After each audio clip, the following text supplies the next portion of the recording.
Good morning everyone. I hope you have a good weekend and are ready to get back to business. A pop quiz is scheduled for after the lecture where Bill talks about our glass ceilings to success, so here he is. Thank you, Elizabeth. Hi everyone. Let's get right down to business in our course and outline to achievement. Chapter 11, Week 5. Inevitable Space Program. Comfortable with our economic position, the direction of investments and the trajectory of potential acceleration, almost bored with uncontrollable success, we look to the stars, and an inevitable space program is born. We all want what we can have, but after the manifest destiny found in the great intellectual awakening, we find ourselves right, good and deserving of any and everything we can afford. So, the inevitable space program is analogous to shooting for the stars in whatever we do and not necessarily to Mars unless the economic caste to which we belong affords us that luxury. Most just look at how much they have in their pocket, go to the burger shack and upsize their orders feeling both right and good, deserving of the monetary difference. Others try to climb mountains or run marathons, while others design spacecraft which can sustain human life in the void of space. Where else is there but the final frontier and the freedom of exploring where no man has gone before? As curiosity killed the cat, all excess economic potential available goes into the space program where research and technology tell us theoretical capabilities, but in actuality we are only fooling ourselves. The glass ceiling is lower for some than it is for others, so we must remember to scale up or down our ideas to fit into reality.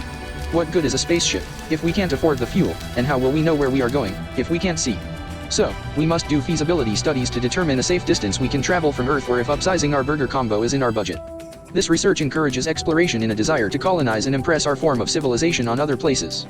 This research encourages actual exploration to specific locations where we can test theories which work fine in a vacuum, while we look for signs of intelligent life.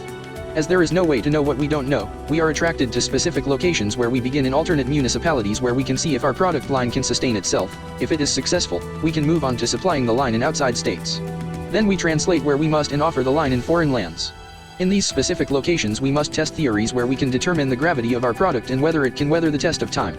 We also must test the atmosphere, environmentally, political or otherwise, to determine whether the product is amicable. In this exploration we are also looking for intelligent life which is comparable to our own. We are not necessarily looking for competition, but that is all we will find, if we are successful, so we observe the environment. We search for life comparable to our own as hard as we may, and seeing no formidable opposition, we move on to our next objective. It may seem controversial, but it's just the next step in our way of thinking as it is natural to want to control what we see. Colonization becomes necessary in foreign lands, because we naturally promote those who we are more familiar with before one who doesn't even know how to speak our language. Many talk about discrimination, but it is natural to choose one's brother before another who is foreign where the first step to assimilation is communication. So, we promote this new location to all those under our auspices who become the human resources we need to gather the raw materials necessary for plan development. Of those herded to this new location there will be someone who will be the director, others who make up the staff and a labor force that will be made up of the rest. That labor force will gather the raw materials as needed which includes metals, or solar power, and even the wind, because on Mars there is not much growing.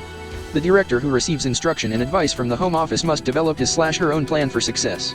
The director must take the raw material gathered by the labor force and develop a proposed cultural oasis from the specifications instructed from the home office. He/she must provide a source of water and develop logistics for nutrition. And once again we see a need for the Berg Mountain label. The ultimate goal of civilization will be seen with a round of golf, afternoon tea, and catching a movie on Mars or whichever foreign destination we choose that we know no one other than ourselves. With the round of golf, forming a golf club, practicing our swing and organizing a tournament is an obtainable goal. The hardest thing may be designing and constructing the golf course, but they say, if you build it, they will come. The afternoon tea requires harvesting tea leaves, hydroponic, if necessary, and designing porcelain tea sets where only then can we discuss politics over tea. It is not about the tea leaves or the porcelain tea set, even though it is a part of our culture. It is about the social aspect of the action. To catch a movie on Mars we would first have to build a movie theater and have access to a film library after which or during which colonized families may be invited adding to the culture we impose on our new home wherever it is. The inevitable space program which must be considered as we reach the boundaries of our current jurisdiction. Whether we branch off to the next town, a foreign country or the depths of space needing the comforts of home, we attempt to fashion this new place after our own as much as we may. Once we begin to explore, we have colonization on our mind as the beauty found elsewhere is conducive to our ultimate goal of civilization. As we can't fathom what has yet to come into our experience, we know there are other markets and worlds where life can be sustained, so we begin by the exploration of places we know. As there is no place on Earth that doesn't have some type of jurisdiction, one man can claim an area from the mountain range to the river as if he allows trees, animals, and fish to grow and says that it is his. Just as there are parishes, perhaps, to the four corners of the Earth, as soon as we reach Mars and colonize it there will be a parish, theoretically. After colonization comes the introduction of what we call civilization, because without it we couldn't sustain our product line. That concludes the information for this time. Remember final papers are due next Wednesday the 6th of July when we conclude the course. So, if there are no questions we can begin the second pop quiz.